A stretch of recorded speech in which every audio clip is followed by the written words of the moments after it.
네, 선생님, 이렇게 비도 많이 오는데 여기까지 왕림해 주셔서 너무 감사드리고요.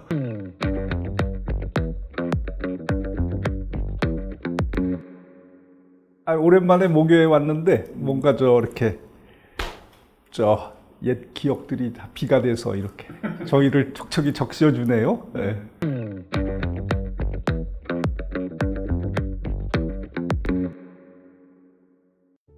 동서 철학을 비교할 때 선생님 항상 그러면 김수영을 많이 참조하시고. 처음엔 잘 몰랐는데 이제 김수영은 원래 이제 그 시나 문학을 공부한, 예술을 공부한 바탕은 그 모더니즘이고 아방가르드 그 전위 예술이죠. 그래서 그러니까 그 1920년대에서 60년대 말에 이르는 이 모더니즘 운동의 그 아방가르디즘의 정신을 가장 잘 이해하는 사람 중에 하나입니다.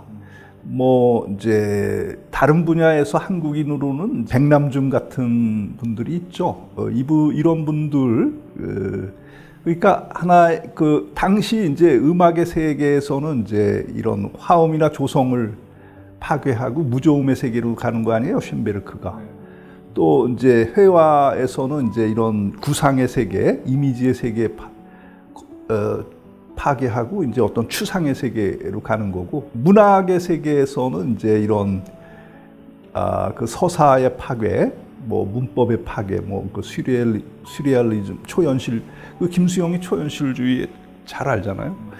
그런 또 어떤 서사의 파괴, 독일에서는 이제 무질의 그런 속성 없는 남자 같은 그런 소설이 말해주는 그 서사에 대한 회의, 그러니까 어떤 잘 정형화된 이미지라든가 문법이라든가 서사라든가 이 화음이라는 게 실제를 가리는 장막에 불과하다. 그래서 이 장막을 걷어내야 우리가 실제와 맞는다. 그래서 백남준이 무대에 올라가서 피아노 연주한다 그러고 도끼로 부셨잖아요.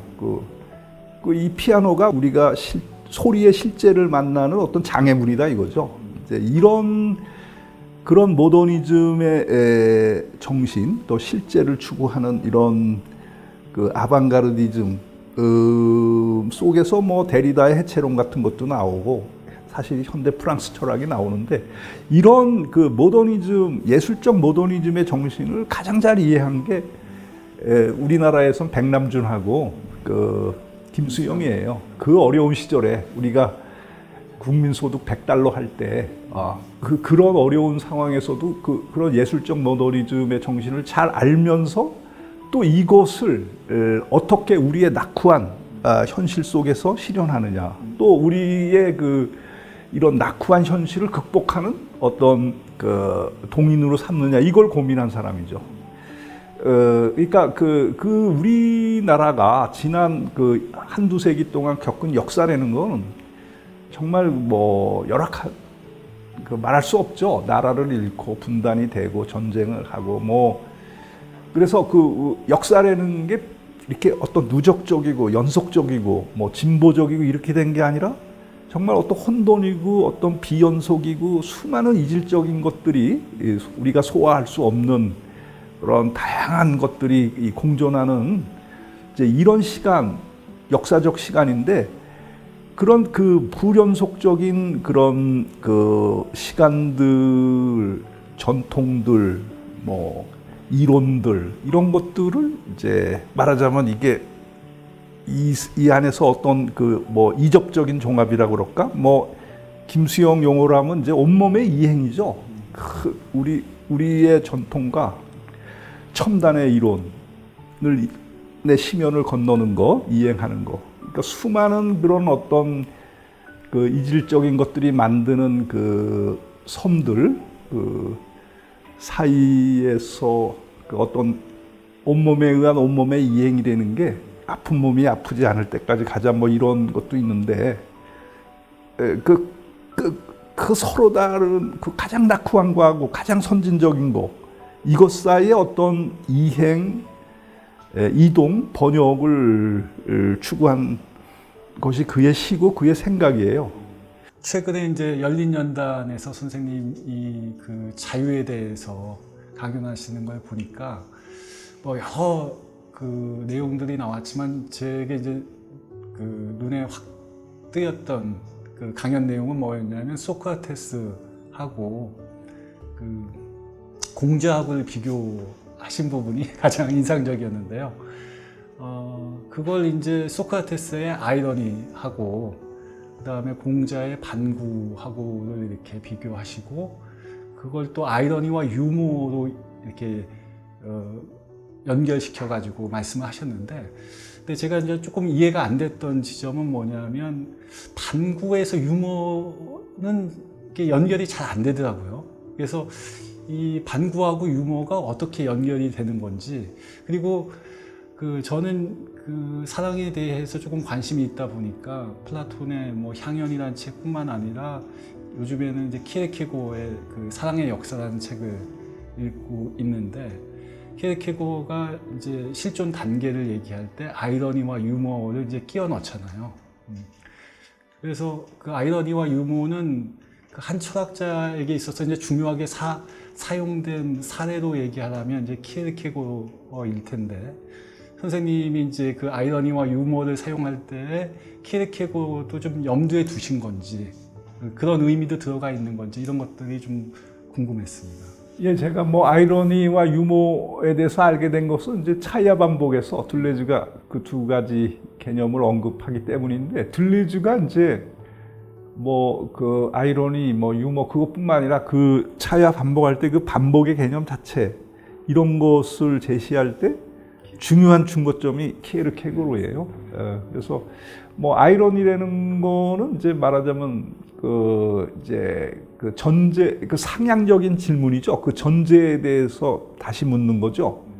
그래서 뭐 그 어떤 아이에게 그 엄마가 공부해라, 아버지도 공부해라, 또 형 보니까 또 형도 너 왜 공부 안 하니? 뭐 온 식구가 자꾸 너 왜 공부 안 해?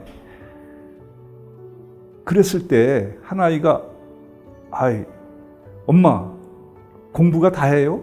공부 잘해서 뭐해? 명문대 들어가는 거 그게 그렇게 중요해? 그래서 왜 공부하라고 묻는 그 이유, 전제를 되묻는 거죠. 그 반어죠. 그게. 그래서 이제 어떤 상향적인 어떤 주장이나 명령의 배후에 있는 원리나 전제로 올라가는 상향적인 질문이 이제 아이러니 반어인데, 그 상향적이면서 대타 관계하고 좀 관련이 깊지 않을까요? 반어와 반구를 이렇게 구분할 때, 그래도 반어는 아무래도 이제 사람들 사이에서 이야기를 하다가 상대방이 깔고 있는 전제를 이제 이렇게, 그렇죠. 그러니까 어떤 다수의 믿음, 네. 다수의 상식, 이게 도전하는 물음이 이제 아이러니고, 이게 그래서 뭐 슐레겔이나 낭만주의자들이 그 소크라테스를 뭐 아이러니의 천재다 이렇게 물었잖아요. 네. 그렇게 불렀는데, 이제 그런 반어, 그러니까 이 다수의 믿음에 이제 저항하다가 이제 다 죽죠. 그 소크라테스도 독배를 마셔야 됐고, 그 안티고네도 그 남성의 질서에 도전하다가 죽는 그런 비극인데, 이제 그런 비극적인 영웅, 이게 반어적인 주체죠. 네. 그 서양에. 그리고 이런 것이 어떤 서양의 비판 정신이랄까, 뭐 계몽주의로 내려오는 이런 그 혁명의 이념 배후의 그 자양분이 되는 건데, 이제 그 유머라는 건 이제 반대죠. 기대하지 못하는 결과를 만들어내는 거죠. 그 주어진 주장이나 명령에서.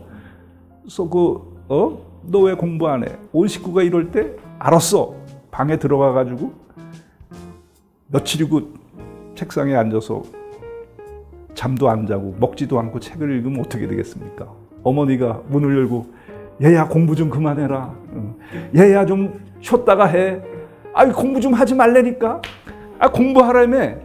이게 이제 유머죠. 그러니까 그런 주장이나 명령에서 예상하지 못했던 결과를 끌어내는 거. 이제 뭐 저는 반구를 이제 뭐 박동환 선생님의 그런 삼표론을 읽다가 알게 됐는데 참 멋진 것 같아요. 말하자면 이 동아시아 유교 전통에서는 이제 이미 송명 시기에 과거 시험이 과거 제도가 도입이 되고 그래서 서양 유럽보다도 훨씬 몇 세기 전에 중산층이 형성됐어요. 어떤 교양과 부와 권력을 가진 두터운 중산층이 형성이 되고 유럽보다 일찍 근대적인 시기를 맞은 거죠. 근데 이게 이제 과거제 덕분이고, 그래서 뭐 어떤 사람들은 중국의 4대 발명품이 이제 뭐 종이, 화약, 나침판 또 뭐가 있는데 그거 외에 5번째를 들려면은 그게 과거제도다. 그러니까 어떤 뭐 혈통이나 신분을 통해서니 어떤 관직의 등급을 결정하는 게 아니라 능력만 있으면 누구든지 이렇게 남을 통치할 수 있고 뭐 하여간 그런 능력주의 이런 것이 이제 유가 문명의 뭐라자면 성장점을 만드는 가장 중요한 요소인데, 공부하자, 이게 공자의 얘기 아니에요? 공부해야 사람이 된다. 이제 이게 과거제를 통해서 이제 일반화되고, 근데 이 공자에게서는 이제 교육이 이제 그게 뭐 반구제기니 뭐 사무반, 내가 모퉁이 하나 들으면 뭐 나머지 셋을 들어보이는 이런 태도 아니면 안 가르친단 말이지. 스승이 뭘 하나 들어보면 3번 더 뒤집어보고 이런 것이 말하자면 이 유가적 전통에서 창의성의 원동력이 아닌가, 혁신의 원동력. 그러니까 이제 어떤 서양에서는 소크라테스가 가르친 그런 이 되묻기, 존재에 대한 상향적인 질문과 비판, 뭐 이런 것이 이 서양적인 어떤 혁신의 원동력이라면, 이런 반구의 정신이 이런 유가 전통의 어떤 혁신의 원동력이 아닌가. 그래서 뭐 이런 것이 이제 뭐 노노에서는 이제 후생과의 논리,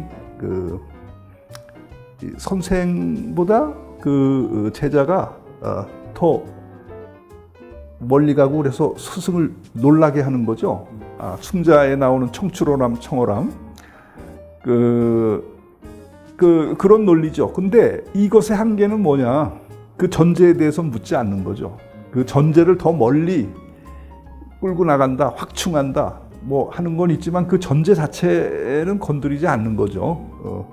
이 소크라테스 반어는 전제 자체를 자꾸 문제 삼고 해서 새로운 전제를 만들고, 뭐 이런 것이 이제 어떤 서양적 사고의 어떤 전통의 역동성을 가져오는데, 이제 그래서